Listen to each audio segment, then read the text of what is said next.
Hey there, Winnie here with Jazzydoodledesigns, and today by request we're going to do a color along in Fairy Tales and Folklore by Emily Lydhall Oberg. Now, I am doing a buddy color with Christine, and we chose this page. So, it's not fancy, but it's going to help us out. This is a brand new book, so we have to kind of break the spine a little bit. But this is a little bit of a smoother paper, so I'm going to be using Albrecht Dürer color watercolor pencils and then probably going back over them dry. Now, if you aren't familiar, they have the exact same palette as the polychromos. So if you don't have these, feel free to follow along with your polys.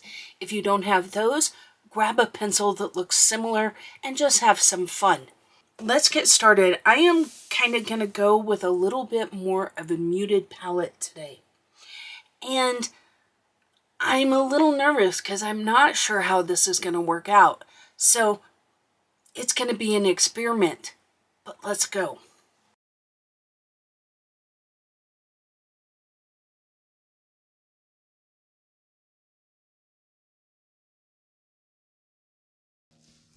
Hello, and thank you for joining our color along today. I just want to talk about a couple of little housekeeping things. You're going to hear a sound, and this sound means that I'm drawing your attention to the screen because I know a lot of you just listen in the background, but sometimes I say things wrong or, I don't always catch it to put the blooper reel on. So I may want to correct what I'm saying or adjust it somehow. So I do have the little ding. So if you hear that, just give it a peek. But second thing I want to say is I start this color along with Albrecht Dürer colored pencils. And my thought was the paper was really smooth. And I think I mentioned that in the intro. But the paper's smooth, so I wanted to base it. And then I figured I would just use the Albrecht Dürer dry. Well, I just really didn't like how they felt on the paper. In the end, I decided to go ahead and use polychromos just by themselves, not with the base layer, not with the Albrecht Dürers. So you're going to see the first part of me doing it with Albrecht Dürers and activating it with a colorless blender.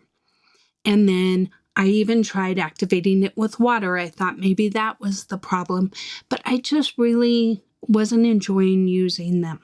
Now, I had already picked out all of the colors, so I went ahead and just went with the polychromos. But, so that's that. The second piece here is that I'm really wanting this to be somewhat random. So these are all the colors I'm going to use in the rest of the color along, but I'm putting them down maybe in different order, and I don't necessarily there's no pattern to it. Last thing I'm going to say before I specifically talk about what's going on the page is that I recorded a part of this and I realized that my hand position's not good here. You can't see what I'm doing. You can see it afterwards, but not during. So that's a problem. I do make adjustments as we go along because, I pull my head out of my butt and realize what I'm doing. But I was so frustrated with the pencils and I was just really in my head about it and really thinking about what combination I wanted. And sometimes when you try hard to make things random, it's harder than it sounds. And so that was kind of everything. But anyway, so only for this first part will you see the Albrecht Dürers. And yeah. I love this book. I mean, I think the images are adorable, but I will say that I wasn't that thrilled with the polychromos either. Christine, we've been chatting because she's doing a color along with me. She said she based with ink tints, and while it was okay with the polychromos. It wasn't her favorite. And so she thinks going forward, she'll probably try and use Prismacolors. She did use a little bit of drawing pencils in hers, and she felt like that was a good pencil for this book. She felt like it was a lot like the eerie romantic tale book. So if you're familiar with that, maybe that'll help you. I personally, it's on my list to work in soon.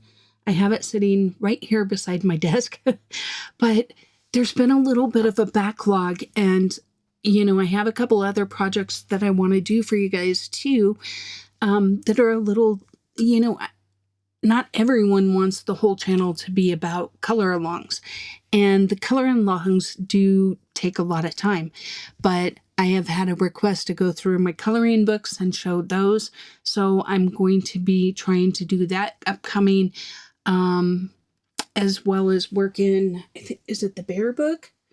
The Japanese bear book. That one is on my list.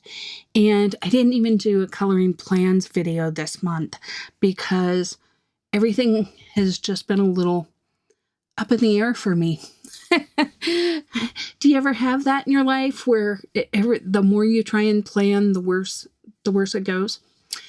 But I'm really liking these color combinations. So using the dark indigo, I'm really liking blending it out with a brown or a warm gray.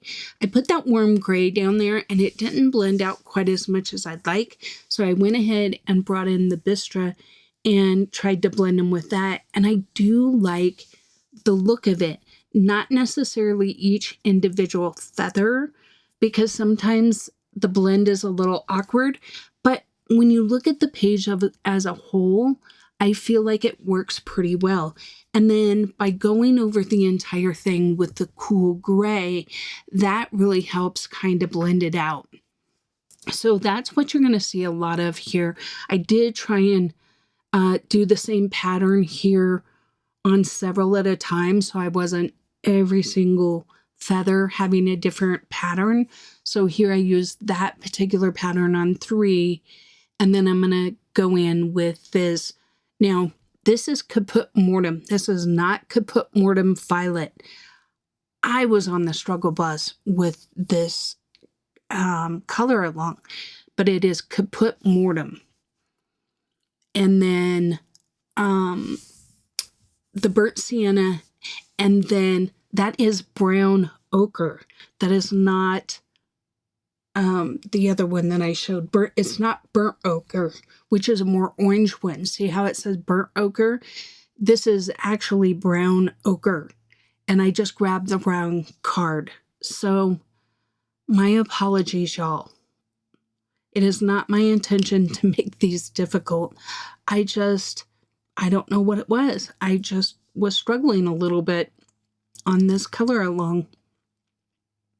At least as far as a filming goes. As far as the coloring, I think it's turning out great. I really like how this page turns out. But anyway, that's kind of what we're doing here. You're going to see a lot of these same patterns later on in the owl. The same 3 or 4 color combinations. Now, the choice is certainly up to yours. You could try and match these. I know I talked to Christina about a couple of these color combinations. But, there isn't truly a direct correlation. Like nougat is one of the main colors I use. I would probably use like a burnt umber, but the burnt umber is a little more yellow and a little lighter. So you're not going to get exactly the same if you switch. I am also going to play around with maybe using the workable fixative to begin with, but I wanted to get this color along done. I didn't want to do it mid-color along in case it didn't work, because, while I'll have a video to show you, if it doesn't work, I didn't want to mess up my buddy color here. So I will be doing a little more experimenting. I also thought I heard that maybe ChromaFlow works in this book, but I might be making that up because I don't remember where I would have seen that. But anyway, so I'm just going to go along, and I thought I would pop back and forth telling you what I'm doing, along with maybe talking about owls and maybe mushrooms too, because this is a longer video. So, I can only talk so much. But anyway, once again, just make some random color combinations here. Use my colors as inspiration. But the whole idea was I wanted to throw some colors together that weren't normally found together. I've never seen these color combinations before because I kind of just made them up. I really like the look of like the browns with the cool grays or the warm grays. I just think it just isn't. It's really nice if you like kind of a more muted palette. This is obviously not going to be the palette for you if you want this picture to be exceedingly bright, right? Or vibrant, I guess I should say. Now, I am kind of wiping off my colorless blender as I go along, because sometimes, like if you pick up a red and then you just drag it right back into your yellows, you're going to lose all the yellow. So I'm doing that a little bit here. And then you'll see that anytime you use these kind of blenders, as opposed to like a Gamsol or something like that, you're going to find that it will dull your colors down. And so usually what I do is go back over them with just another layer, right? But I've kind of filled the tooth, and now I can go back in and just add in and get that color back, if that makes sense. Okay, so once again, this is Caput Mortem, not Caput Mortem Violet. So, sorry about that. I'll try and throw up a little tag saying that. If you look on the colored pencils that I used, you'll see that it doesn't have that, it doesn't have Caput Mortem Violet. But anyway, here's the point where after I laid this color down, I am going to try using water. And I just felt like the water didn't really make a bit of difference in terms of how these pencils were laying down, nor did it make a difference in I didn't enjoy using them dry over the top, whether it was on, I let this dry and then I try it, or whether I used the alcohol marker. So I just felt like it was just the pencil. Now the paper itself, like you don't have to worry so much with bleed through. So Christine didn't mention she was struggling with the ink tints. She just mentioned that she didn't like the polychromos on it. So you can see here, I have made the shift now to the polychromos. So from here on out, that's all you will see me using. Okay, so let's get to our first fact about owls. Let's see. Owls can eat fish, bugs, and even other owls. So depending on their size, they will eat fish or rats or rabbits or other small prey. And sometimes that gets them in trouble. Like bighorn owls have been known to try and eat porcupines, which, as you can imagine, that's probably not going to go real well for them. While we're talking about them eating, it says owls can't chew. Owls either rip their prey to pieces and swallow the bits, or swallow their food whole. Just like birds, they can't chew with their beaks. Instead, the pieces of food that can't be digested, such as the fur and the bones, are regurgitated into small pellets. Well, okay, so I guess we'll get all the gross stuff out of the way. Some owls live underground. So burrowing owls, which are found in the southwest, will live in little burrows underground during the day, and they'll come out to hunt at night. They often take over prairie dog burrows after those animals have moved along. Wild West cowboys used to call these howdy owls, since they seemed to bop their heads and say hello from their burrows when the cowboys passed by. Now, see, that's a fun fact. The other might be factually true, but it was a little grosser.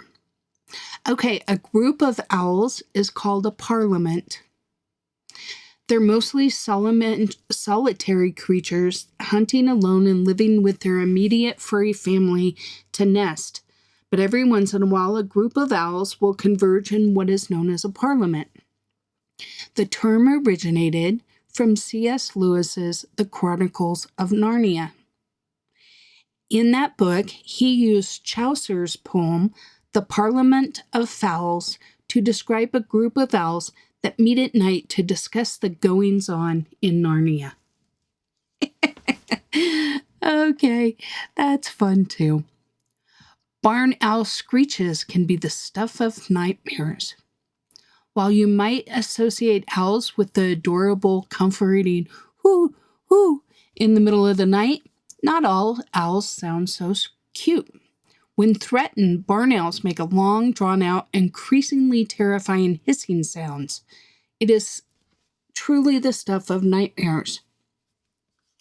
So, would owls attack humans? Yes, owls will attack humans. It's very rare and only happens when the bird is threatened or confused. So don't try and capture them. Owls might confuse a ponytail or even something on your head like a scarf with prey and swoop in for the kill. Humans who go hunting at night and use predator calls can also attract the unwanted attention of a confused owl looking for an injured animal. Although it's rare, but in 2016, a Canadian man was attacked by a great horned owl twice as he was skiing, leaving him with 16 puncture wounds. It's theorized that either the owl stalked him because he thought his scarf was prey, or because the man was skiing too close to its nesting territory. I would go with the nesting territory myself. Owls can't move their eyes. They don't have eyeballs. They have eye tubes, which stretch into the back of their skulls. It's partially what makes them master predators, but it also means they can't look around your yard in the same way you can. To look left or right, owls bob and weave their entire head. That's how you get that cute darting motion we all love so much. And we've all seen those pictures of the owls with their heads swiveled around. Oh yeah, we're going to talk about that now. Should we have waited? Yes, Wendy, we should have. Owls can't quite do a full 360 head swivel, but they can get 270 degrees. That is wild. Think about that for a second. So, you realize that 90 degrees is like, if you're facing north, that would be due west, right? So 90 degrees. They can literally go all the way to east with their head. That is crazy. The main reason these birds can go almost full, they call it exorcist, is they have additional arteries that supply nutrients to their system, making up for arteries that are closed off during the turn. Their arteries can also swell to increase blood and are made to expand rather than break. Okay. I never thought about it actually pinching off anything to rotate your head that far, but I guess that would make sense. If you've ever twisted a coil, sometimes you twist too much, you get a little kink there. It says here, owls can swim. Any questions about what we're doing? I think it's pretty straightforward. It's just a simple kind of blending. And I was kind of struggling a little bit with, I didn't want him to be, I like the idea of him being random, but then I didn't want all of his layers of feathers to be super random. I felt like it would, I don't know, maybe wouldn't look as comprehensive. So I went ahead and made it a little more patterned, but still with those unique blends. So that was my thought process here. And I like the idea of the turquoise in there, but I really wasn't wanting that bright, vibrant turquoise, which is why I chose to go over it with the warm gray 2, I think it was. Okay, so owls don't generally love to swim, but they can swim if they need to. One owl was caught swimming in Lake Powell, Utah, using his wings to make breaststroke-like motions. It's kind of a last resort thing, though, because once they're in the water, they don't really have a good defense. They're speculating that the owl found in Lake Powell swimming may have just fallen in and was left to get himself fixed out of that predicament. Okay, it says some owls have feathers to help them hear better. Okay, let's read on. Barn owls and great gray owls have particularly wide and flat facial features. We humans find it endearing, but those pancake faces are hardworking. They have dark tip feathers on their concave faces that help owls hear better, essentially making it easier to spot a mouse from 200 yards away. So I want you to picture this. You're at your favorite football game, right? That's 100 yards, the length of the field. Now, that owl is spotting a mouse 2 football fields away. That is crazy. And I've seen it with my own eyes, but it's still crazy. The owl can hear sound hitting its left ear before it hits the right. Then it turns its head to locate the noise simultaneously. They can detect a left-right time difference of 30 millionths of a second. Let me say that again. They can detect the difference between left and right sound in a 30 millionths of a second. Maybe I should say it a third time. Did you get it? Are you like, shut up, Wendy, move on? That is crazy, though. That they can, I mean, that is like 30 millionths of a second. I can barely tell if the speakers are on in both ears. Right? Okay. Owls hear better than other birds. Well, obviously. Most owls hear better than other day hunting birds, possibly because they hunt at night. Barn owls will use sound frequencies above 8.5 kilohertz to locate the movements of prey in the grass, often pausing mid-flight to reorient themselves with the sound of movement before swooping down to strike.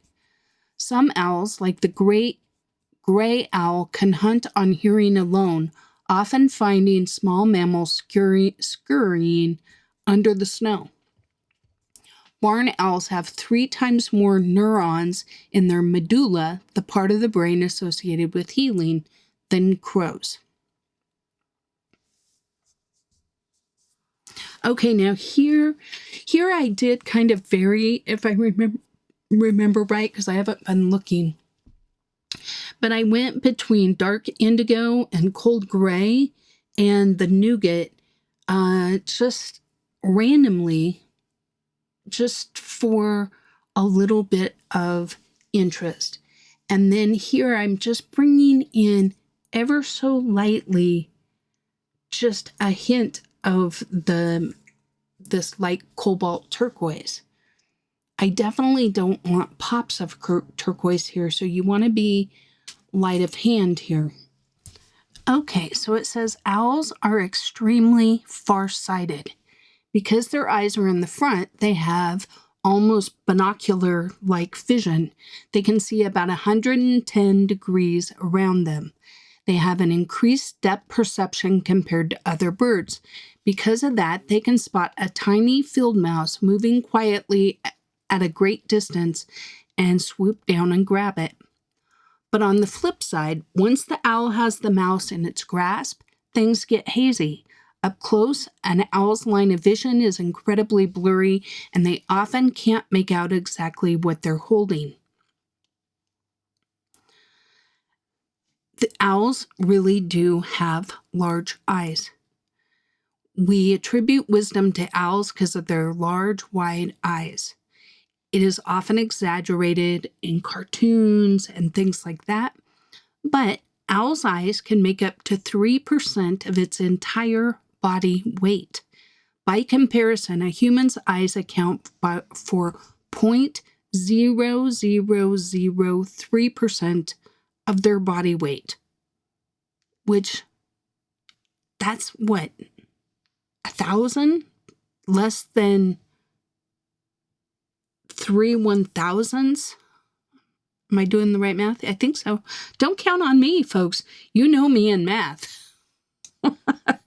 But 0.0003, I think, is 3/1000ths of our body weight compared to them making up 3% of theirs. Wow. So here I decided that I wanted to add in some black. And I feel like it is a nice contrast with these colors. Okay, this next part, I'm essentially just touching up everything. I'm just kind of blending everything in, kind of getting rid of any white spots, smoothing out blends, that kind of stuff. So that's what I'm going to be doing. And then catching the little spots that I missed, like down by the little mushroom house on the bottom, there's some feathers I missed, and, you know, in between the upper or the two lower mushrooms, I missed a little spot there. So that's what I'm doing here. Okay, elf owls are native to the Southwest and in Mexico. They're the tiniest species, almost as small as a sparrow, standing just around 5 inches tall with a wingspan of about 9 inches. They live in saguaro cactus or inhabit old woodpecker holes. They're not endangered yet, but their population is in decline. I have seen these, and they are adorable. I lived in Arizona. I lived in Tucson and, well, in Sierra Vista.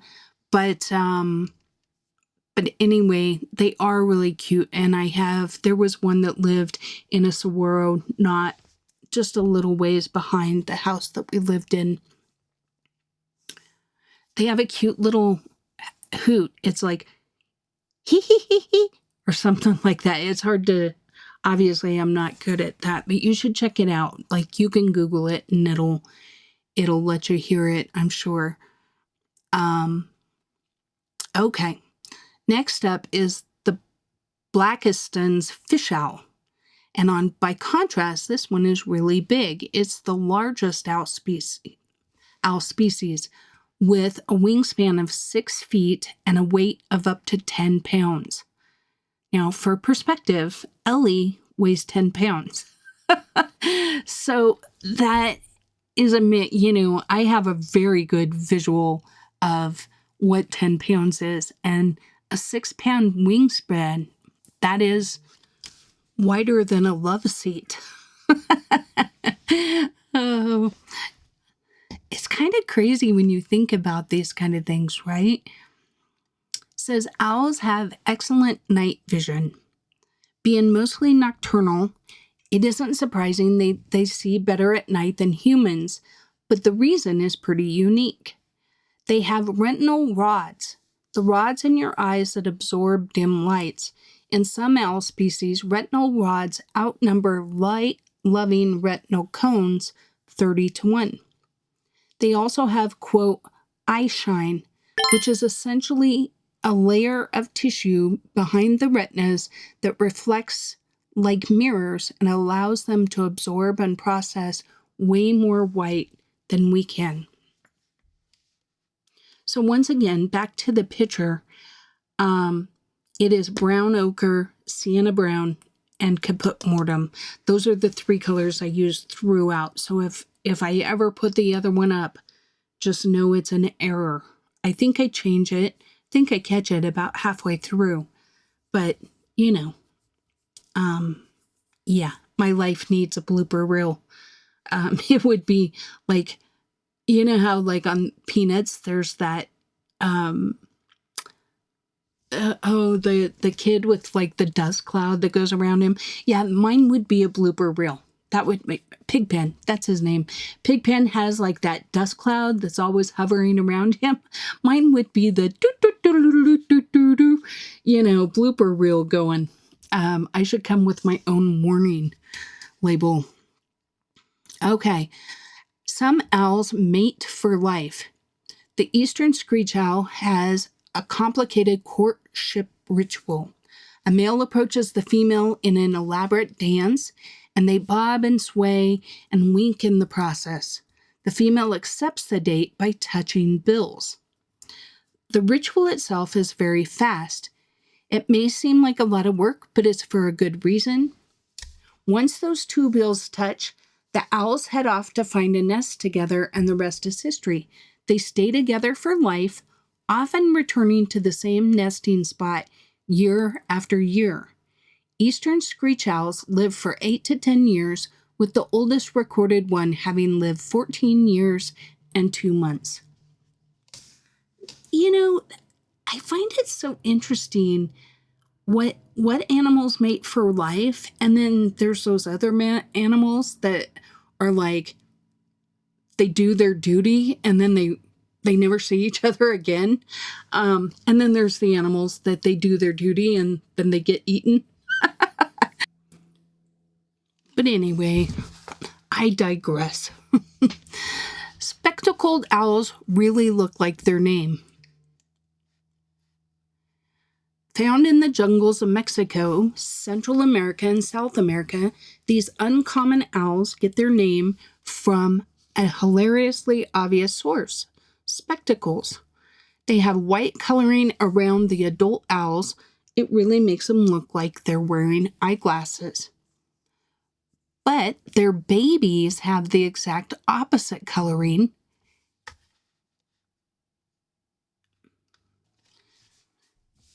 Okay, so next up it says, owls were a symbol of mourning and death. Beginning in ancient Egypt, where they were believed to be the symbols of mourning and death. The Egyptians' name for the bird, JMW, means one who laments. In ancient Rome, owls were considered harbingers of death or bad luck. They said they were loathsome birds, ill omens for mankind, and skulking screech owl, sorrow's harbinger. Ancient Romans would nail owls to their doors to protect them from harm, and country people would hang them in the fields to ward off storms, and if you dreamed of an owl, you were likely to encounter a disaster. Did y'all know that? Am I just hidden away somewhere? But I don't seem to recall ever thinking of them like bringing bad luck or anything. We did have a great horned owl come and sit on our roof, and it was really big. It was probably 2 to 3 feet tall, somewhere in there, maybe 2.5 feet tall, and it had an amazing wingspan. I don't think they're quite as big as the largest one, that's 6 foot, but definitely probably 4 or 5 feet.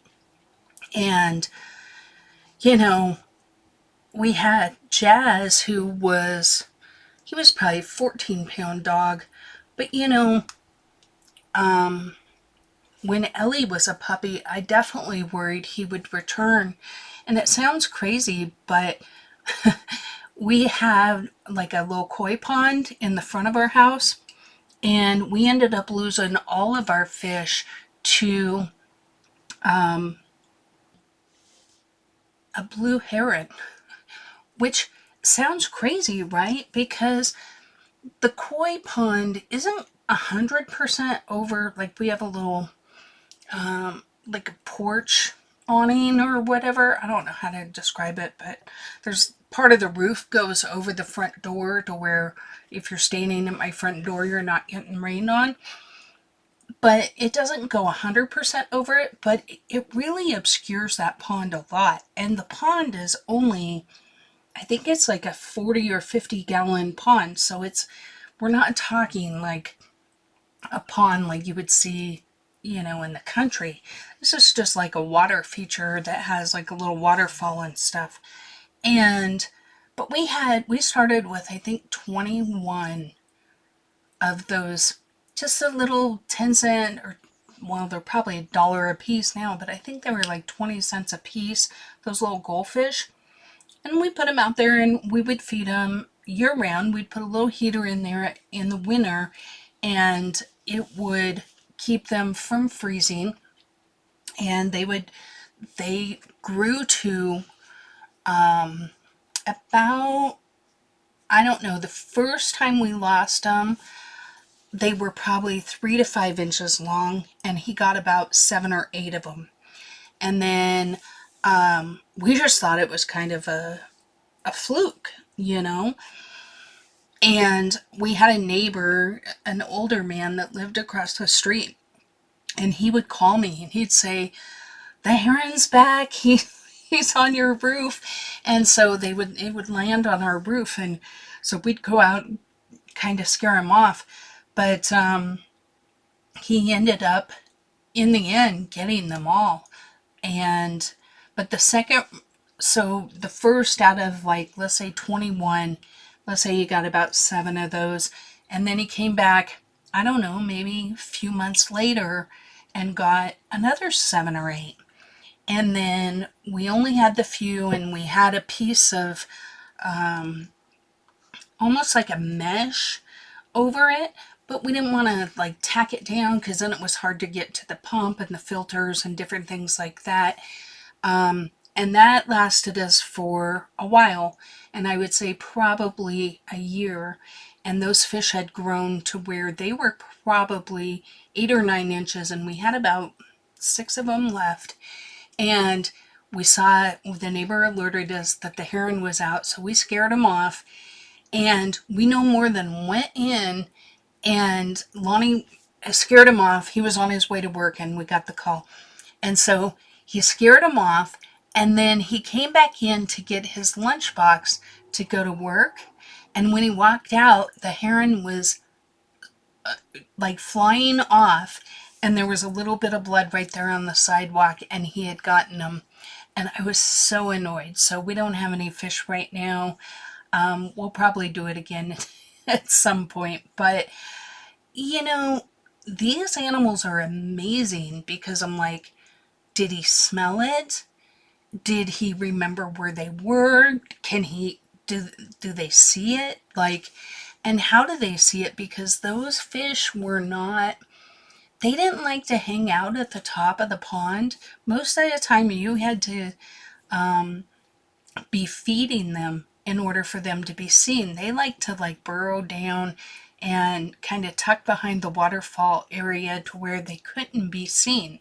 So nature is amazing and brutal, so I do worry about that owl returning because Ellie's smaller and she's also feistier. She would be more likely to, like, bark at it or something. Okay, back to our other facts. Some owls look and sound like cats. So while owls can be intimidating, others look deceptively adorable. The long-eared owl has distinct ear tufts that sit above their heads, similar to a cat's, and they sound familiar to cat lovers. Rather than hoot, it screeches like a rambunctious cat. They're also known as cat owls. They're found in North America, Europe, and Asia. The long-eared owl prefers woodlands and often lives his life as a squatter, taking over nests abandoned by other birds. And this is a bird that it very much looks like the one we're coloring, only it's got the ears. But you see them a lot, I don't know, in cute depictions of owls. Some owls can hunt prey at insane distances. It says here, while you might struggle to find the right box of cereal at the grocery store, or if you're like my husband, we have a running joke that it's behind the milk, because I swear, if the ketchup is literally 4 inches from where we normally keep it, he can't find it. And I walk in the kitchen and I like move one item like 1 inch and it's right there, and I'm just like, did you even look? So that's a big joke in our house about, it's behind the milk. But northern hawk owls can spot and track prey up to a half a mile away. A half a mile, y'all. That is seriously insane. They're about the size of a crow, and they typically hunt during the day. The picture they show is beautiful. It's like a black and white owl. Okay, songbirds hate the northern pygmy owl. It's tiny, about the size of a robin. It hunts during the day and prefers to sit and wait rather than chase. It's also a bit greedy. Despite their small size, these owls prefer to snack on songbirds and other larger birds. To pull it off, the pygmy owl waits quietly and surprises the bird, grabbing it in its talons and heading for the treetops in a swift motion. The songbirds are getting wise in the northern pygmy towels, but the songbirds are getting wise to the northern pygmy owl's antics. Some birds like jays, blackbirds, and wrens, and hummingbirds form mobs and harass the sitting owls until they leave. Well, good for them. You gotta have that pack mentality sometimes. Owls can live in really strange places. They mostly prefer to nest high in the trees, but others are opportunistic and will make homes in abandoned buildings, barns, man-made nesting boxes. And then there's the tawny owl. Despite being one of the most common owls in England, tawny owls are extreme isolationists. To keep away from other owls, they'll make their nests in large gardens, woodland edges, and even cemeteries. They're silent flyers who feast on mice and other small prey. Their mating call is a classic sound. It's impossible for you to hear an owl's flight with your naked ear. Unlike other birds that create wind resistance and sound when they take off, owls can glide through the night silently. Owls don't have many down feathers. Instead, their undercoat is largely made up of downy, which breaks up the wind's resistant sounds. And they have comb-like flutings that can cut through the air with less resistance. Owls are firm believers in survival of the fittest. When owls nest, many species will brood and provide food for the young for weeks, longer than some other bird species. But that doesn't mean they're the most loving mothers in the animal kingdom. they almost always feed the oldest and strongest first. This ensures if food becomes scarce, at least some of the nest will survive. And if food gets really scarce, barn owls will eat their siblings. Little meanies. Okay. An owl's eye color can tell you when they hunt. While it's not 100% foolproof, an owl's eye color can help conservationists determine when that owl is most active. Owls with orange eyes are most active at dawn and dusk. Owls with brown or black eyes likely develop that pigment over time to help camouflage them from prey since they hunt at night. And owls with yellow eyes hunt during the day. Wow, that's really interesting. I did not know that. And here I just colored my owl's eyes willy-nilly, not even thinking about it. Oh, owls don't build nests. While most species of birds devote time to gathering leafy debris and twigs, owls don't have the time or inclination to do so. They just adapt pre-existing holes. So they prefer man-made structures, and others simply park themselves in a tree cavity during the day. Even when they're breeding, owls rarely make any kind of true bird nest. Now here I'm just darkening things up with the blue. Plus I want to add this dark indigo tone just to kind of tie it into the blues that I used in the owl. As opposed to, if I would have taken a darker green, for example, it would have made the picture more vibrant too, which is really not my goal here. I want these to be kind of muted and more what I call dirty or muddy colors, right? I'm not looking for that pure color. Even when we use the turquoise, I go over it with the warm gray because I want it to be more moody or muddy or whatever term you like. And I feel like the blue adds a little bit of this. And then while I'm talking about it, I'm going to go back in, I think with burnt sienna, it might be the brown ochre, but I just want to add some of that color into the leaves too. Once again, kind of unifying things. But because I don't put a lot of it in, it doesn't, like, you don't look at it and say, oh, that's a brown leaf or whatever, or a blue leaf, right? Because I'm using it to kind of blend, and I'm putting in just small amounts of it. But dark indigo can really be your friend in a lot of colorings. I encourage you to look for like dark brown or dark indigo and deep purples and deep reds are really good colors to mix with other colors. So like you can put, if you're coloring a red and you want to deepen that color, you can add like a purple tone, like a deep purple tone to it. And it'll do the same thing as what you're seeing here with this dark indigo. I really like dark blues when I'm shading, shading green.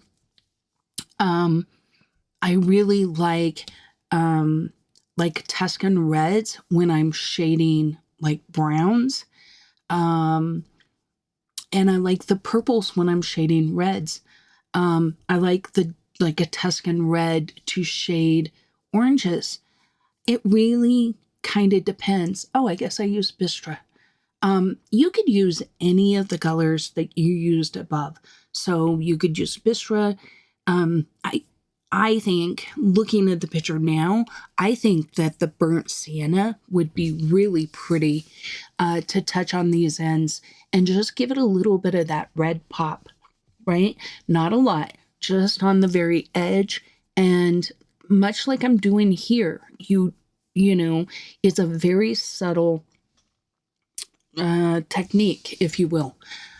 But we want you want to look at these leaves and see them as green. You don't want your brown to overtake it. But do you see how it warms those leaves up a little bit and kind of, in my opinion, makes them a little more cohesive to the picture? Okay. It says owls are hard to train and make terrible pets. So they're wild creatures and have caused serious injuries to their loving owner. They don't like to be stroked or cuddled, and the whole thing about regurgitating food in their poop smells awful. They're incredibly hard to train. So don't be running out and getting one of those cute little owls. It says you can help with owl conservation in your own backyard. One of the easiest ways is to leave fallen or dying trees on your property, as long as they're a safe distance from your roof and your house. If you live in a fire area, owls often nest in the remaining cavities, and some owls will make a home out of man-made nesting boxes you can buy and install in trees. Owls can live up to 25 years. Sadly, for most owls, reaching the ripe old age of 25 is unusual, and most that old are mostly found in captivity. While larger species of owls enjoy longer lifespans than the small ones, owls in the wild typically have shorter lifespans due to predators, injuries, illness, and other factors. Some species' habitat loss can shorten their lifespan. Now, that's an interesting fact because, like in dogs, generally speaking, smaller dogs live longer than larger dogs, pretty significantly. So that's kind of unusual that the owls are like that. Now, here what I'm doing with these leaves, they're going to be kind of eucalyptus-y looking. So I'm blending out this turquoise and I believe gray and that earth green. And I really like the colors. I like this, the look of this. I'll probably be thinking about this again when I do leaves because I think it's a really pretty combo. I also like the other leaf combo, but I was really experimenting here because I wasn't sure what it was going to look like, but I do know I often like to use colors in other areas and bring them into different parts of the picture when I can. And so that's what I was trying to do here with the turquoise, not really knowing exactly what they were going to turn out like, but I really like it. All right, baby owls are called owlets. Newborn owls, called owlets, stay snuggled up beneath their mothers right after hatching. Mamas will care for them for their first 6 weeks of life. After that, they learn to fly, hunt, and fend for themselves. Usually by the time autumn arrives, the baby owls are independent enough to take care of themselves.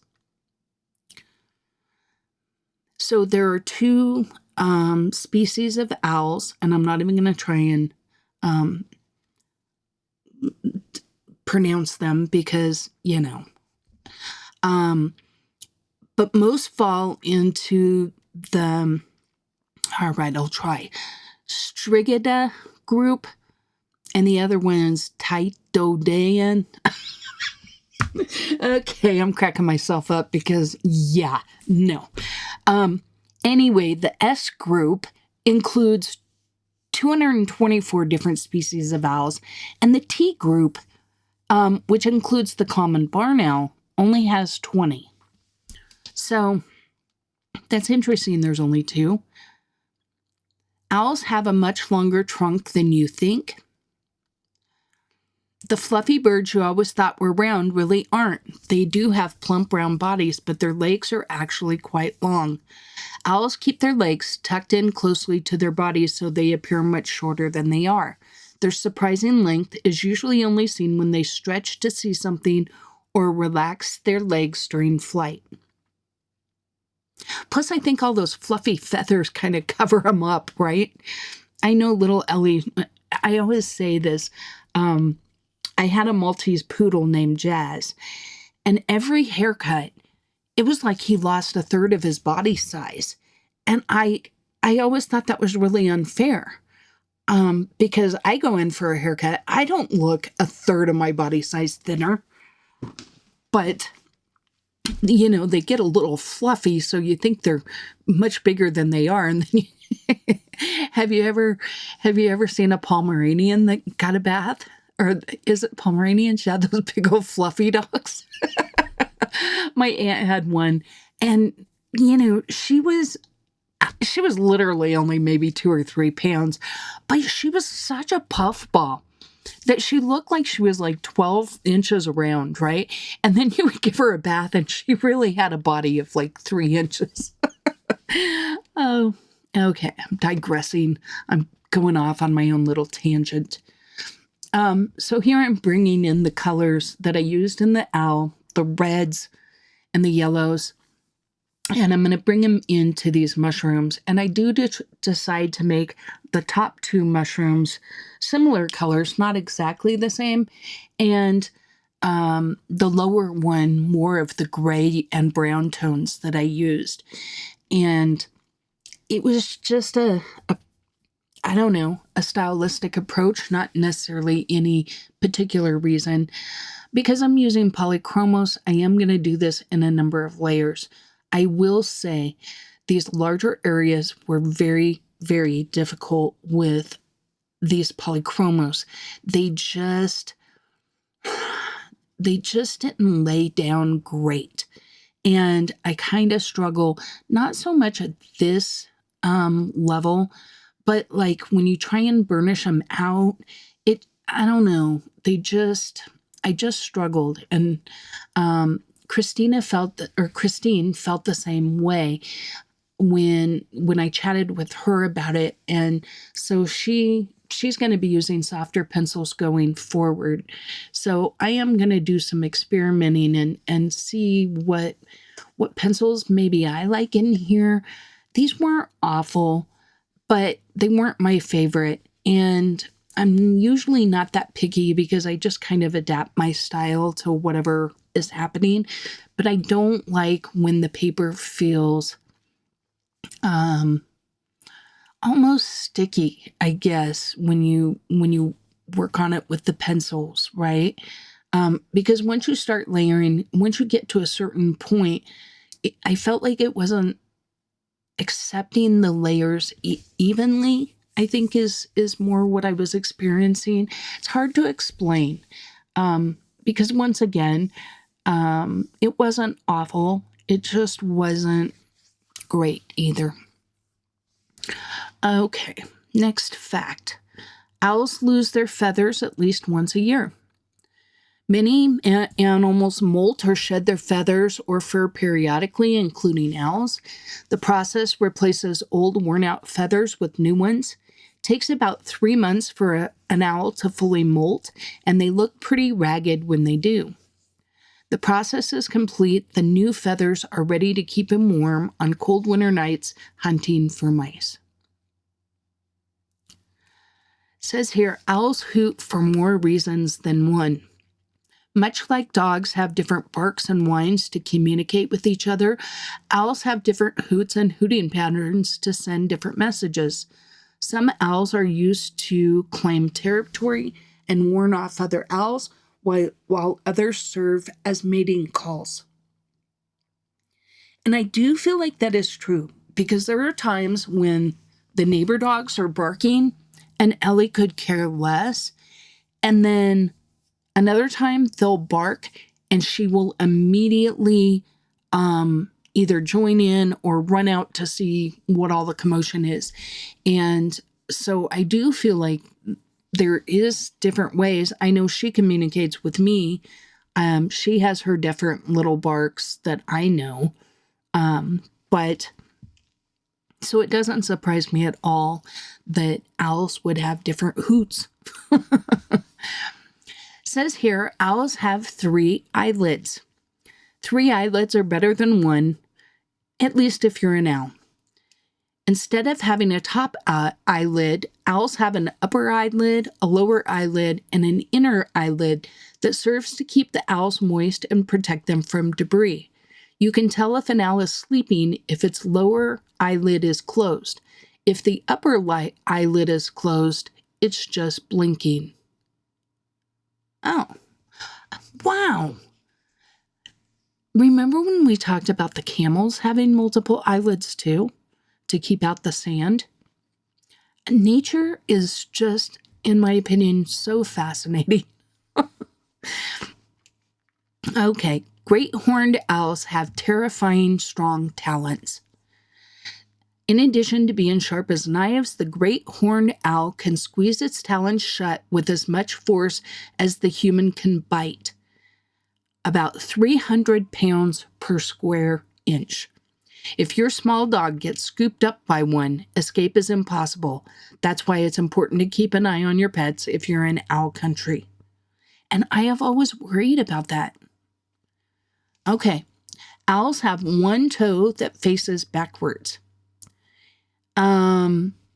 It would be awfully strange to have a toe stuck on the back of your heel, but it makes perfect sense if you're an owl. Having this toe is like being, why do they always have to have the words zygodactyl, which means having two forward-facing toes and two backwards-facing toes?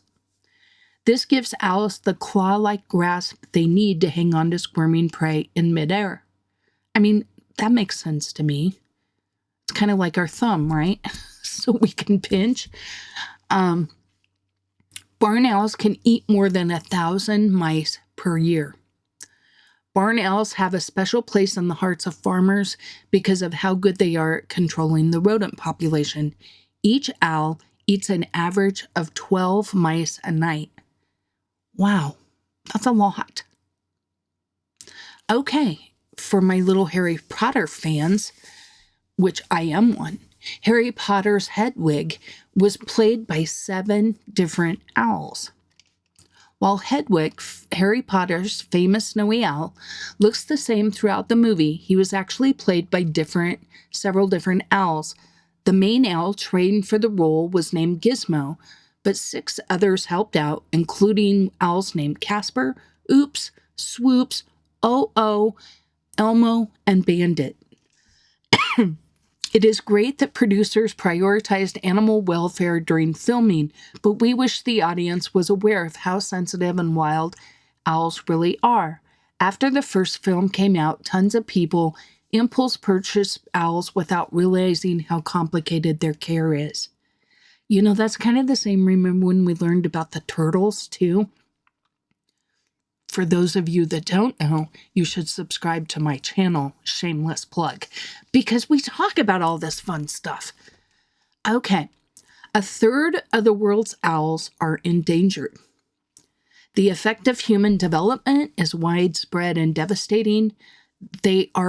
While owls are remarkably hardy creatures, the encroachment of cities on forests and fields have shrunk their natural habitat. The reduced number of trees also reduces their available prey, damaging the food chain across the board.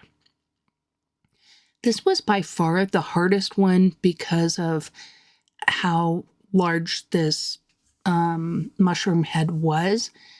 And I don't know. I feel like I'm ripping on the paper, but it was a little bit of a struggle buster. Owls are classified as apex predators. It sounds big and scary, but the term is given to animals at the top of the food chain. Us being one, mountain lions, because they just don't have any natural predators, right? Owls have few natural predators and one of the most diverse and versatile species of birds on the planet.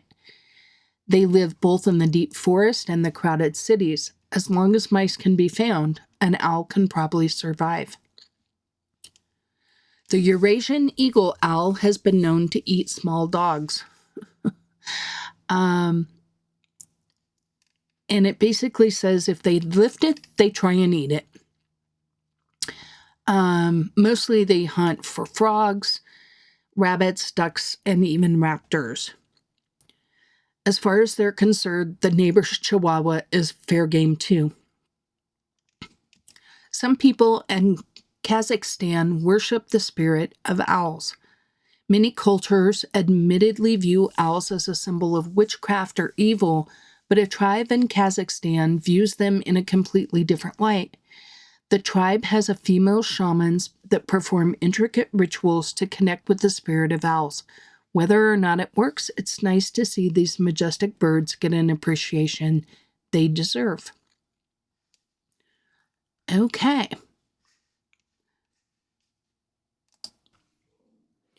Okay, two more little interesting facts. The ears on owls are asymmetrical, meaning one is usually positioned a little higher on the head. This helps them. You remember when we talked about how they can hear so well, and it's like, what, 0.3 thousandths of a second or something like that. They can hear that well. That's part of the reason why. But I thought this was probably the funnest fact I've ever heard. Mr. Owl, if you're old like me, you can remember the Tootsie Roll Pop. How many licks does it take to get to the center of a Tootsie Roll Pop? And the owl licks 1, 2, and then bites and says 3. Well, Purdue University engineering students built a licking machine to calculate that it takes 364 licks to get to the center of the Tootsie Roll Pop. So now you know. You can all sleep good at night knowing just how long it takes to get to the center of a Tootsie Roll Pop. While I'm tempted to leave on that fun fact about the Tootsie Rolls, I did learn this. None of our domestic owls can be shown on commercials or on television here in the United States. So networks typically feature Eurasian eagle owls. So I didn't know that. I don't know if it's because they're endangered or what. The information comes from someone that works for the Carolina Raptor Center. And it's an old post, so I don't think I'm doxing anybody. So let's move on to mushrooms. Okay, number 1, fungi are genetically closer to humans than plants. In the past, scientists considered fungi to be plants, but now they know better. They're actually more closely related to animals, including humans, than they are to plants. Here are some things that make them more like animals. They absorb nutrients from organic matter, unlike plants that produce their food through photosynthesis. Fungi have a fibrous substance called chitin in their cell walls, the same as animals. Plants do not. Like us, fungi need food, water, and oxygen to survive. They use their hyphae to absorb nutrients, water, and oxygen from their surroundings and expel waste products and CO2.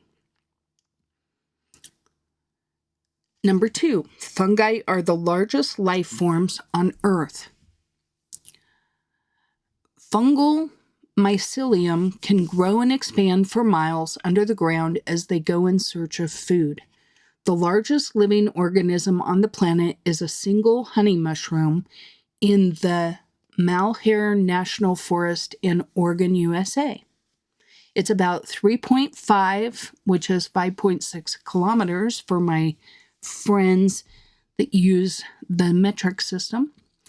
So it's 3.5 miles wide, occupies an area of 965 hectares, which is 2,385 acres, and is at least 2,400 years old, if not older. It holds the record for being the world's largest fungus. That is pretty crazy if you think about it, right? Fungi allow trees to talk to each other. Fungi have a symbiotic relationship with host trees and plants. They interact with the plant's roots and provide nutrients, getting simple sugars in return. But the fungi's mycelial network also facilitates the sharing of nutrients and information between plant and trees of different species. In 1997, Professor Suzanne Simard realized the trees were talking to each other using these networks and came up with the word wood wide web. The vast networks of mycelium allows trees to share nutrients and warn each other about droughts, pests, and diseases. I wonder what they do with that information once they have the warning. So let's talk about the mushroom's life cycle.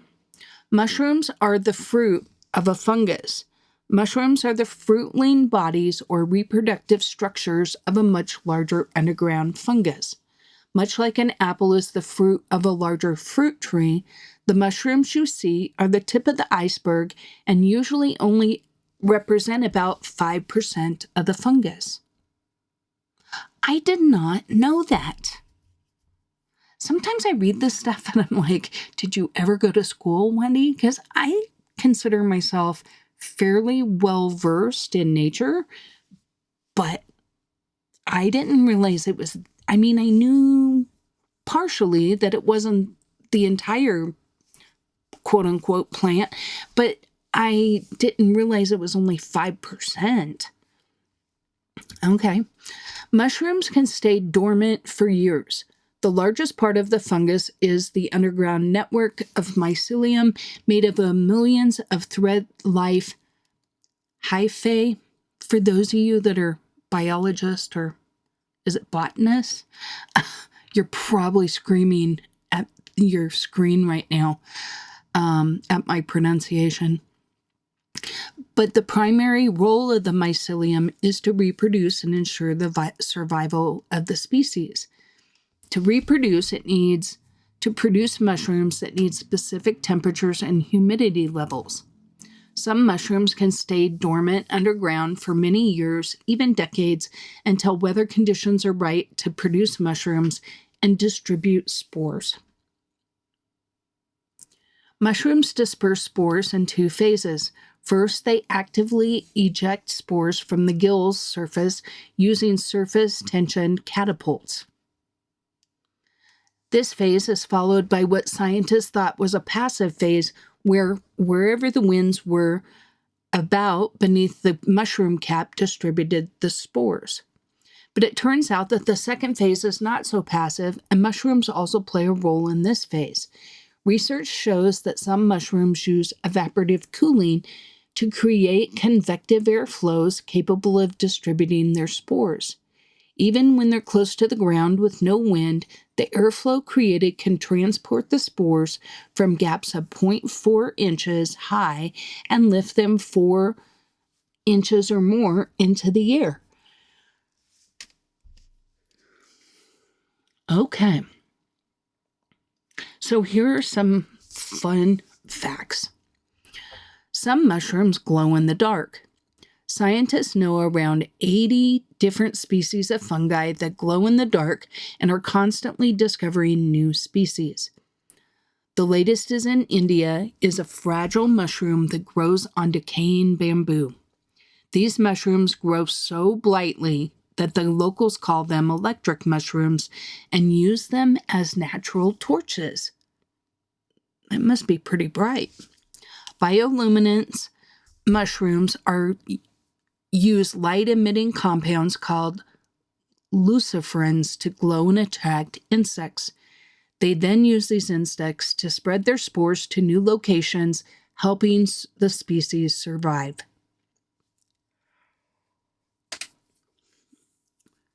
For thousands of years, Japanese farmers have believed that lightning strikes made mushrooms more plentiful, and research has proved they're correct.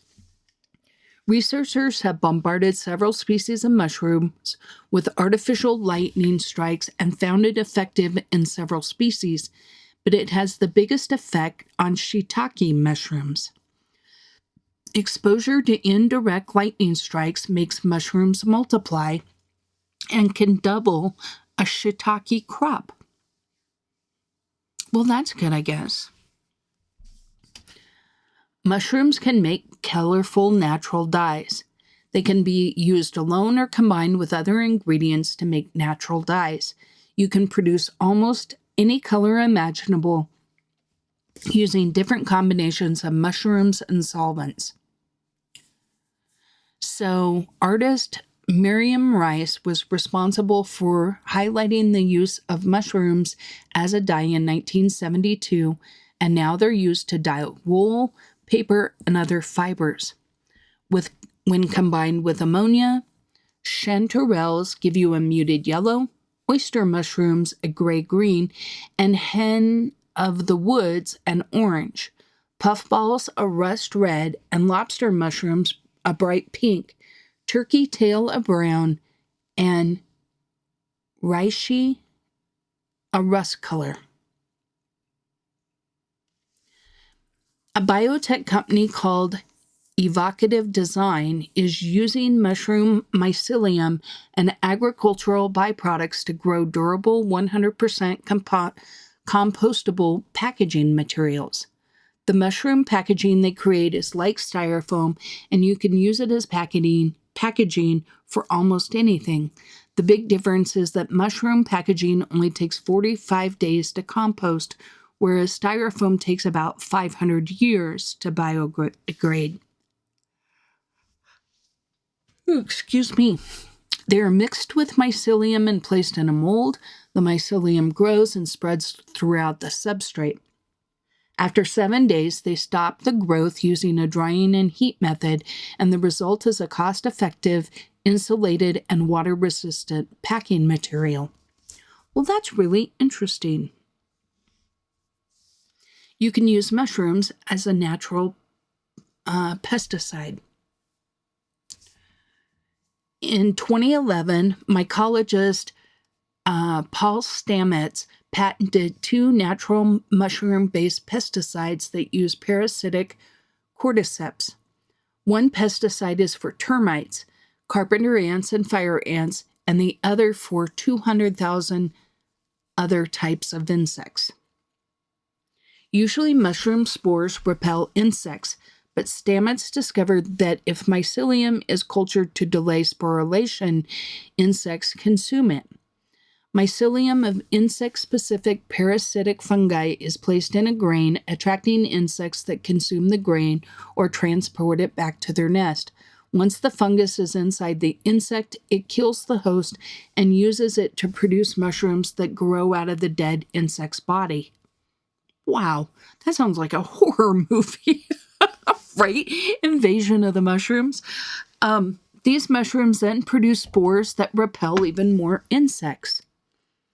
Yes, but at what point are you overtaken by mushrooms? Okay. There's a mushroom that devours itself when picked. The shaggy inkcap mushroom, which is also called a shaggy mane or lawyer's wig, are delicious when picked while they're still at the button stage with white gills, but you need to cook them quickly. When the shaggy ink caps mature, their gills turn pink and fill with a black liquid containing spores. This black goo drips off the ground and spreads the spores. Once the mushroom has dispersed the spores, it uses it to auto-digest and devour itself. Picking a shaggy ink cap triggers auto-digestion, and you usually have 24 hours to use them before they become an inedible black mess. Now, guys, I'm just going to go on the record, even before I read this. I don't really like mushrooms. I can tolerate them. I've had a good bordello sandwich, where they use the mushroom tops to be the bun. But it's not something that I really love. My husband really likes them. I'm not as big a fan. And reading this, I have to say, didn't make me any more of a fan. Mushrooms are the only food in the fresh produce section of your grocery store aisle that produce vitamin D. When exposed to ultraviolet light from sunlight or ultraviolet lamp, nearly all edible mushrooms produce significant amounts of vitamin D. Some create as nearly as much as the over-counter vitamin D supplements. White mushrooms, button mushrooms, cremini or brown mushrooms, portobello mushrooms, and maitake mushrooms are all excellent producers of vitamin D. Well, that explains it. See, I don't like mushrooms and I have low vitamin D. I guess I need to eat some more mushrooms. Mushrooms have high amounts of two compounds that both provide antioxidants that help fight age-related diseases. The amount of these compounds in mushrooms can vary by species, with porcini mushrooms containing high amounts. Common mushrooms like button or white mushrooms have less of these antioxidants, but they still have higher amounts than most other foods. Mushrooms are a low-energy density food. Low-energy density foods contain fewer calories per gram than other foods. The composition of food dictates its density. Mushrooms are low-energy dense and ideal for people who are watching their weight, as they are 80 to 90% water, low in calories, fat-free, cholesterol-free, and gluten-free. And, in my opinion, aren't that tasty. But I digress. Scientists have classified 2,189 mushrooms as edible. An edible mushroom is the mushroom that is safe and suitable to eat. But it's not always easy to confirm a mushroom's edibility, and there's often confusion about which species are safe. Conflicting reports of reactions to mushrooms in people who are more allergic than others causes concern, and it's always better to be safe than sorry. So, 2006 of these mushrooms are safe to eat, and 183 need pre-treatment to make them safe to eat. I'm assuming that means probably cooking. Okay, Yartsa gunbu is the most expensive edible mushroom in the world. It's also known as a caterpillar fungus. It is a parasitic fungus that kills its host caterpillar and uses it to produce a mushroom that grows out of the caterpillar's head. The mycelium-filled caterpillar remains, and the mushrooms offer potent health benefits. Traditional healers have used them for centuries to treat illnesses and boost energy and endurance.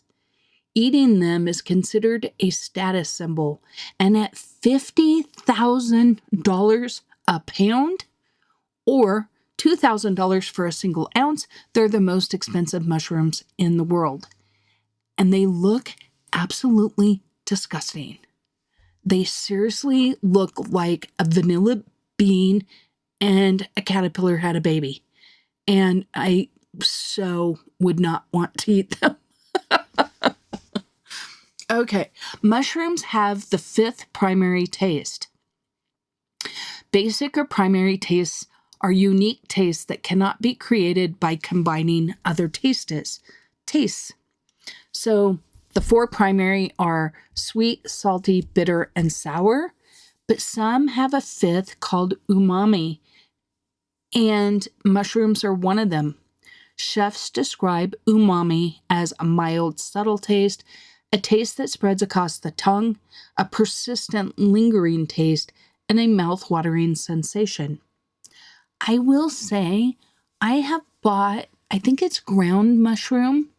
You know how you buy like ground onion or onion powder, I guess is what so maybe it's called mushroom powder. I can't remember what it's called. But I have used that in dishes, and it definitely provides a subtle flavor that's kind of earthy, and I do like it. So maybe I just haven't. I don't like mushrooms when they to me, their texture's a little slimy sometimes. So maybe I just haven't eaten the proper ones. Button, cremini, and portobello mushrooms are all the same mushroom. They all come from the same species. The only difference is their age. Button or white mushrooms, which are entirely white, are a baby of this species, and they're harvested when the mushrooms are very young. Cremini mushrooms have brown caps and no visible gills and are slightly older than the button mushrooms. And portobellos, which are much larger, with flat brown caps and visible gills, are mature. So that's very interesting. Scientists discovered the first fungus that could digest polyurethane plastic in 2011 and another in 2017. Since then, they have discovered that more than 50 types of mushrooms that can digest and break down different types of plastics. With plastic digesting fungi in mind, Katarina Unger of the Live-In Studio, together with the microbiology faculty at Utrecht University, created a project called Fungi Mutarium. This project uses mycelium from two common types of edible mushrooms, the oyster mushroom and the split-gill mushrooms. They grew the fungi mycelium around pods of Edinburgh agar that contained pieces of plastic, and over time the fungi fully degraded the plastic and formed a small mycelium snack. You know, some of this stuff is really amazing if you think about it. I don't know where people get these, like, who came up with this idea? I know, let's see if mushrooms can eat plastic. I think that's really interesting, but these can be things that could really help us because we do have a plastic problem. Okay, mushroom foraging facts. Let's talk about these butterflies just really quickly. When I'm done, I'm going to put a little bit of kind of like Winkostella. The one I use is a Spectre Noir product called Nouveau Shimmer. No, it's not Spectre Noir. It's called Nouveau Shimmer. Just trying to see. I think Nouveau is the brand, but the one I use is Glitter Gloss, and I really like it. It's basically Winkostella, just in a different brand, and I have multiples of different types laying around, and I usually just grab the one closest at hand. But anyway, I did decide to put that on these butterflies as well. But that'll be at the end. Okay. When foraging for mushrooms, there are several excellent mushroom identification apps that will help with mushroom identification, but always err on the side of caution. If you're unsure, don't eat it. Approximately 50% of all known mushrooms are inedible but harmless. 20% can make you sick, and 1% could kill you. Here are some mushroom facts for the foragers. The death cap mushroom is one of the deadliest organisms on Earth. You can find these deadly mushrooms throughout Europe and the United States. Half a death cap mushroom contains enough toxin to kill an adult. They closely resemble some species of edible mushrooms and have been described as being large and meaty with a delicious smell and taste. The amatoxins in a death cap mushroom can withstand cooking temperatures, and when eaten, they quickly damage cells throughout the body. Within 12 hours, they cause violent abdominal pain, vomiting, diarrhea, and intense thirst. And with 72 hours, severe liver damage, causing you to go into a coma or die. Mushrooms create fairy rings. Fairy rings are naturally occurring circles of mushrooms that appear year after year in grassy areas and woodlands. For thousands of years, different cultures have been fascinated by fairy rings, and they're the subject of many folklores and myths, but there is a scientific explanation. When the spores of certain mushrooms land in suitable locations, they germinate and their mycelium grows outward from the center. As the mycelium network expands outward in the circle, it decomposes all the organic matter and encounters and grows further to assess more nutrients. So when the fungus fruits, mushrooms appear at the leading edge of the circle where there's still organic matter and nutrients available to sustain them, hence creating the ring. Mushrooms and toadstools are the same. There's no difference between a toadstool and a mushroom. There's no specific way to tell them apart. And toadstools aren't a distinct species or group of fungi. But people usually use the word toadstool for colorful or poisonous mushrooms that are inedible. We tend to picture toadstools as being bright red mushrooms with a defined cap and stalk, much like we color all of ours, right? I don't in this one, but usually you see a lot of red ones with those little white bumps on them. More than 350 million years ago, there were giant mushrooms on Earth. When all the plants were only a few feet high, towering mushrooms 24 feet tall and 3 feet wide dotted the landscape. Okay, I have questions. How do they know? Chemical analysis of a fossil. Okay, read on, Wendy. Chemical analysis of a fossil found in Saudi Arabia shows that the 20 feet tall organism was a fungus that became extinct more than 350 million years ago. Fossils of these organisms, known as prototaxites, were first discovered by John William Dawson in 1859, but no one could figure out what the giant spires were. Until 2007, when a study concluded the spires were a fungus, some type of gigantic mushroom. But not everyone is convinced, as scientists still find it difficult to imagine such an enormous mushroom. You mean they're skeptics like me? Okay, people used mushrooms 5,300 years ago. In 1991, hikers found a 5,300-year-old mummified body in a melting glacier in the Italian Alps. Researchers named the Iceman Otzi, and he has provided useful insights into how people lived. He carried 2 different kinds of mushrooms with him, indicating that humans have known how to use mushrooms for thousands of years. He carried 2 pieces of birch polypore separately on leather thongs and several pieces of tinder polypore in a leather bag. Historically, humans have used tinder polypores to start fires and create felt-like fabric, and it's believed he was using the birch polypore for medicinal purposes to remove intestinal parasites. Number 26. Ancient Egyptians reserved mushrooms for royalty.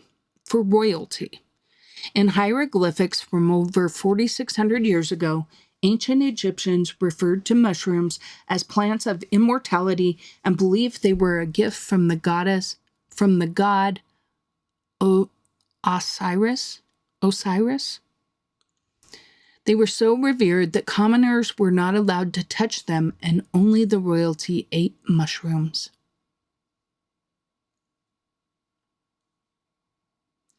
You don't need to grow mushrooms in an expensive, sterile environment.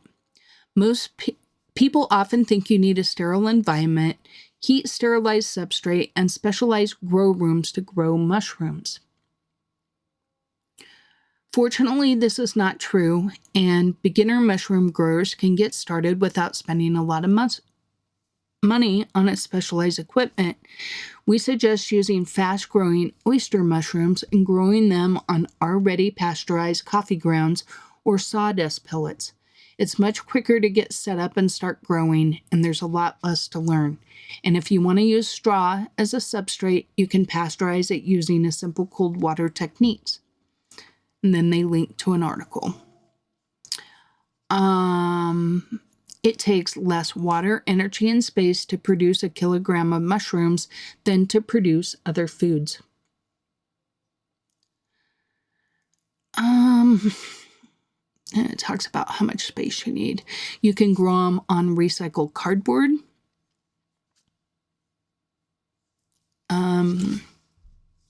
Mushrooms use cell enlargement to grow. Mushrooms grow so fast it sometimes seems they appear out of nowhere. Some species of wild mushrooms can grow from pins to a full-grown mushroom in less than a day. Wow, that's crazy. But most medium to large mushroom species take 3 to 4 days to reach maturity. Well, what a bunch of slowpokes. Mushrooms can grow fast because they grow differently from plants and animals. Plants and animals use cell division to grow, which is a slow process that takes time and energy. In the early stages of their development, mushrooms also use cell divisions to grow, but by the time they're small mushroom pins, they've already got all the cells they need for the mature mushroom. Then they flood these cells with water and nutrients, which enables them to rapidly expand and grow.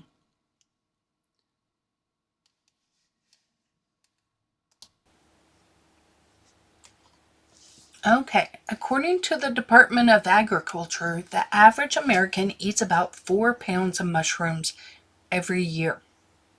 So that's kind of crazy. I think we eat more ice cream, though. I know the sugar is like 10 pounds or something. It's kind of crazy. Any mushroom except the regular white mushroom is considered to be an exotic mushroom. Mushrooms are fungus, and unlike plants, they do not require sunlight to make energy for themselves. Penicillin and streptomycin are examples of potent antibiotics that are derived from fungi. They're actually considered a superfood because they produce the vitamin C we talked about.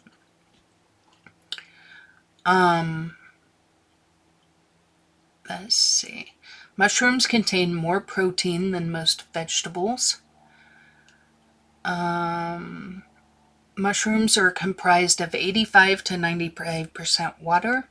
Traditional Chinese medicine has utilized the medicinal properties of mushrooms for centuries.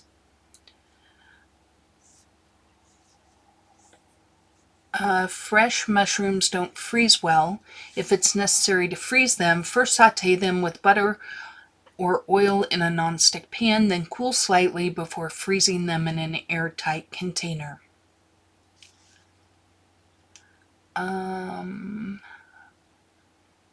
They have no fat or sodium. The Blue Mountains of Oregon is a colony of Amorea solibides that are believed to be the world's largest organism. We talked about that. Mushrooms are available in fresh, dried, and in powder form. Mushroom growing in the United States began after the Civil War, and the growing seasons were very short at first. That's changed now thanks to improved technology.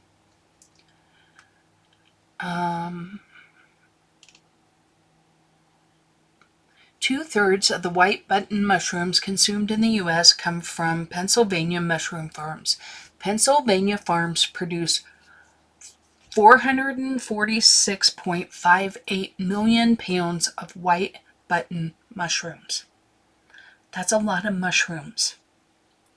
Now here what I'm doing is I'm using colored pencil on these black dots. I will go back later and use a glaze pen, like the Sakura black glaze pen. I just wanted them to be shiny. I wanted the owl's eyes to be shiny. I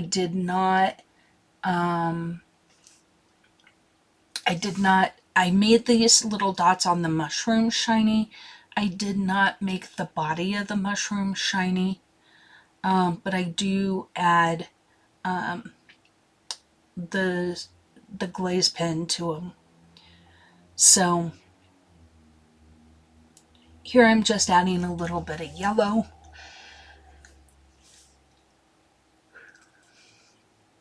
just because I wanted a little pop of color. Here, a little bit of that blue had gotten into my dots and it was turning my color green, so I just erased and filled it in.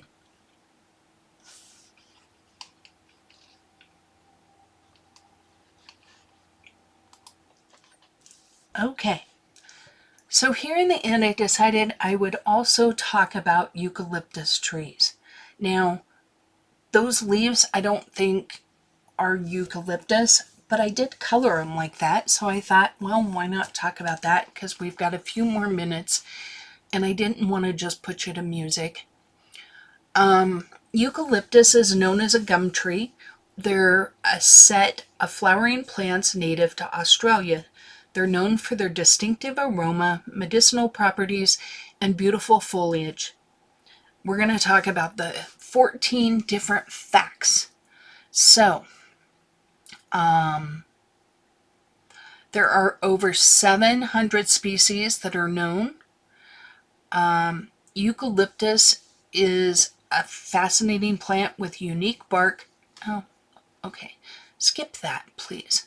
Okay, the eucalyptus trees are indigenous to Australia and can be found in various habitats throughout the continent. They've adapted well to different climates and from arid regions to wet forests. There are over 700 species of eucalyptus. Each species has a distinct feature such as leaf shape, bark texture, and flower color. They are highly aromatic. I like the smell of eucalyptus. Eucalyptus is a fastest growing tree in the world. They can reach impressive heights within relatively short period, making them ideal for reforestation projects. Eucalyptus bark peels in long strips. The bark peels away, revealing a smooth and fresh layers underneath. Now with these little flowers, or I'm not sure what they are, if they're flowers or berries, I just basically used the same colors that we've been using. The reds, the burnt sienna, the caput mortem, the yellow, and by layering them differently, I get a very unique color to these. And then I believe I go in with a little bit of walnut brown for shading. Eucalyptus flowers are rich in nectar. They provide nectar for various insects, birds, and animals. They attract a wide range of pollinators, making eucalyptus trees an ecosystem all unto themselves. They have been used in traditional medicine to have, and the leaves and oils are considered to have antibacterial, antifungal, and anti-inflammatory properties. Eucalyptus wood is highly durable. The timber derived from a eucalyptus tree is renowned for its strength and durability. It's commonly used in construction, furniture making, and flooring due to its resilience to rot and insect attacks. Some eucalyptus species can tolerate fire. Unlike most trees, certain eucalyptus species have adapted to thrive in fire-prone environments. They can regenerate quickly after a fire and even use the heat to stimulate germination. Eucalyptus oil is widely used in aromatherapy. It is known for its invigorating and soothing properties and is often used to relieve symptoms of cough and congestion. Eucalyptus is a valuable source of honey. Bees are particularly attracted to the eucalyptus flower, resulting in the production of a unique and flavorful eucalyptus honey. This honey is cherished by beekeepers and honey enthusiasts alike. Eucalyptus has been introduced to other parts of the world. Due to its very desirable characteristics, they have been introduced to various countries worldwide, and they are often planted for their beauty, timber production, and environmental benefits. Eucalyptus leaves are commonly used in floral arrangements. The attractive shape and fragrance of eucalyptus leaves make them a popular choice in floral arrangements and bouquets. They add a unique touch and a pleasant aroma. Eucalyptus provides important habitat for wildlife. Koalas, possums, a variety of bird species use the tree for food, shelter, and nesting. So that's kind of interesting. I didn't know that. I do like eucalyptus though. They use it a lot, like if you have a muscle ache, it's often combined because it has a I think eucalyptus has a vasodilating capacity, but it might be the other. Now I have to look. One moment, please. Okay, I did have to look just to make sure I wasn't giving you bad information, but eucalyptus is often used with peppermint and like cayenne and stuff like that. And spearmint even. And I wanted to make sure I knew those were vasodilators, but I thought eucalyptus was as well. And it is, and what that does is it can help with muscle aches because it helps bring blood to the area by causing your blood vessels to expand a little bit there. And whenever you bring blood to an area, it brings more nutrients to the area, and that's part of what helps heal injuries because your body has kind of went into a protection mode to protect an injury usually, and so in order to help heal that injury, we now need to get nutrients to it, and the very things that are trying to protect it sometimes can keep those nutrients from getting there. And that's why massage can be effective, is because it helps break those things up and get the nutrients where they need to go now that they've done their job. Okay, so here's where I'm bringing in that walnut brown, and I'm just adding a little bit of depth and shadow here.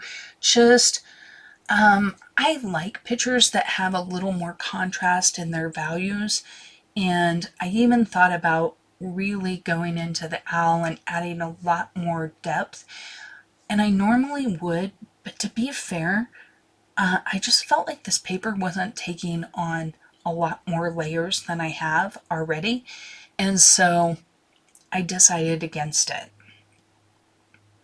But I do like how this page is turning out. I've been debating for a while if I want to do a background, and I'm very torn. There's a part of me that says, yes, do a background, your page doesn't look finished, and then there's another part of me that says, I like how it looks. So I guess I am trying to add a little bit of depth, but you can see I'm using black here, and while it does make a difference, it's very subtle because it's just not accepting a whole lot. So I go ahead and add a little bit to the reds, and I think that's about it. You could add a little around the outside edge of the eye. I think that would look good too, looking at the page now.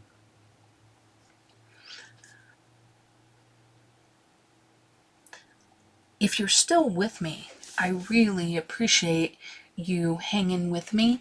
I hope you enjoyed today's content, maybe learned something. If nothing else, we learned how many licks to get to the center of the Tootsie Roll Pop, right? Wasn't that worth watching my almost 2-hour video? Yes, it was. Come on, admit it. You know it was. So anyway, just adding a little bit more shadows here. I am going to use the glaze pen. I'm going to use the Wink of Stella or the Nuvo Shimmer and add those to the wings. I'm going to use a ivory Posca pen in order to put the little dots on our mushrooms. And then and before I do that, I'm actually going to take the walnut brown, and go and put a little half circle underneath the edge of each of those little dots on the mushrooms. And what that does is it makes them look more dimensional when you put your Posca pen on them, because that creates a little bit of shadow and kind of makes the white cream, whatever you want to say, kind of pop out a little bit. So once again, please do the YouTubey things if you haven't already. Like, subscribe, comment. I love hearing your comments. That's probably my favorite part. But, you know, subscribing to the channel is 100% free. You don't get emailed anything. The other thing I'll point out is, if you haven't already, if you click on the subscribe button, it will, one of the options you have is for notify all. And what that means is every time I do a video, you will get a little, it's almost like a little pop-up on your phone or in your notifications on your computer, just saying that I have launched a video, so that you know that it's out. And that way you don't ever miss any content. But that's the only content you will ever get. I don't get your email. I don't get any information about you. So, because I know a lot of people have concerns about that and they don't want to join. But just know that when you subscribe, that's all you're doing, is you're just saying, I'm interested in these videos. And YouTube will then try and show you the videos. And if you want the notification, it'll say, Wendy just dropped a video, and it'll have like kind of like a link to the video that you can use to get to the video, or at least you'll know, hey, when I get off work, Wendy has dropped a video. Because you know y'all love me that much.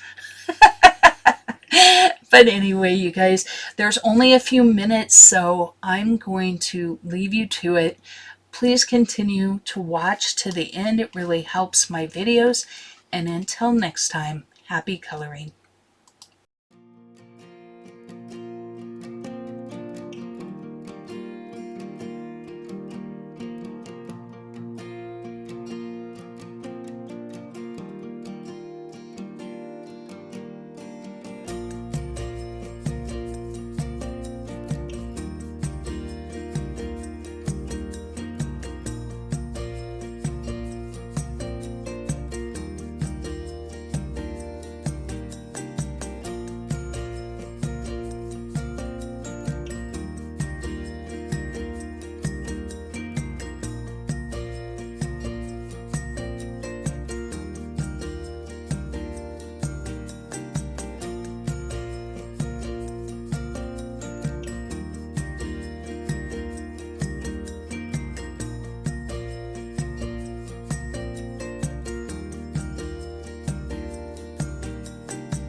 Thank you for watching another video from Jazzydoodledesigns.